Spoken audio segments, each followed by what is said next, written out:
ලංකාවේ ඇල්පිටි ප්‍රදේශයේ තියෙන ලස්සන පන්සලක් ගැන තමයි ඔයාලට අද පෙන්නන්න හදන්නේ යාළුවනේ. එහෙනම් අපි ගිහිල්ලා බලමු.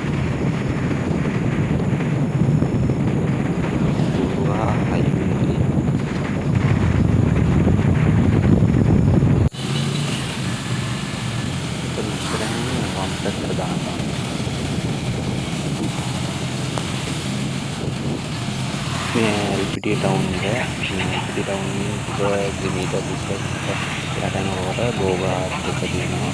එතනින් දකුණු පැත්තේ වම් පැත්තට දාලා තමයි යනවා. ඉස්සරහට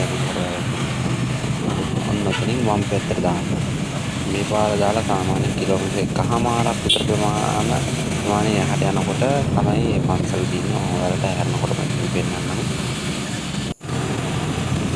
මෙන්න මෙතන තමයි හැරෙන්නේ භාවනා සත්‍යනික ඒවාට පාරසල්ුයි මොනවාද ටික දුරක් ගියාම හොඳ කාපට් එක හම් වෙනවා. මේක සාමාන්‍ය කිලෝමීටර් 1කමාරක විතර ප්‍රමාණයක් දුර යන්න ඕනේ. මේ තියෙන කාපට් පාට ආවා. මේ පාරේ මේ කාපට් පොල් කෑල්ල මැදින් තමයි යන්නේ. කිලෝමීටර් 1කමාරක් විතර තියෙනවා. ලස්සන කටුපොල් වගාවක්.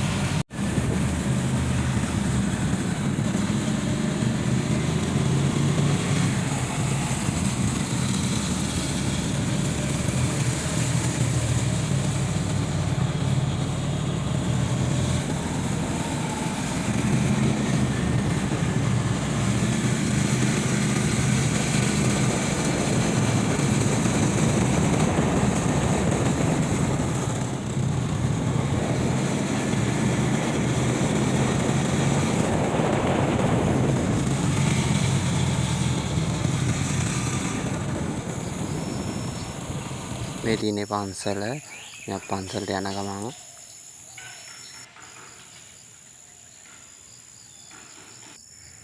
මේක ඇල්පිටියේ තියෙන මහා මෙවුනා භාවනා අසපුව. මේ පන්සල මම හිතන විදිහ හදන්න පටන් ගන්න තියෙන්නේ 2019.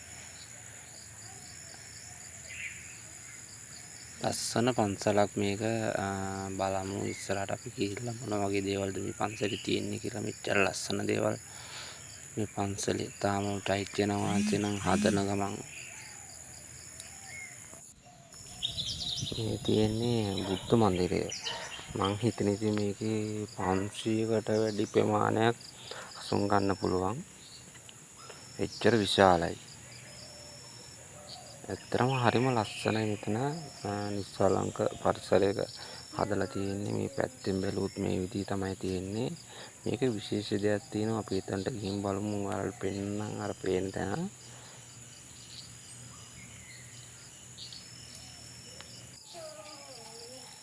මේ ඉස්සරහෙන් පේන්නේ ලොකු ගල් පර්වතයක්. ඒ කියන්නේ ලොකු ගල් පර්වතයක් කඩලා තමයි මෙතන මේ පොකුණ හදලා තියෙන්නේ. ඔයාලා හිතයි මෙච්චර ගලක් කොහොමද කඩන්නේ කියලා. අනේ මටත් හිතා ගන්න බෑ. මෙච්චර ගලක් කොහොම කඩලාද මේක මේ පොකුණ හැදුවේ කියලා. මට කෙලින් බැලුවොත් බලන්න බෑ මෙච්චර විශාලයි ඒ ගල. සාමාන්‍ය අපේ ප්‍රමාණය බැලුවත් හිතා ගන්න බෑ මෙච්චර ප්‍රමාණයක් කොහොමද මේ ගල කඩලා තියෙන්නේ කියලා. තාම මේ පන්සල නවීකරණ කටයුතු කරන ගමන් තමයි තියෙන්නේ. මේ තියෙන්නේ බෝධීන් වහන්සේ.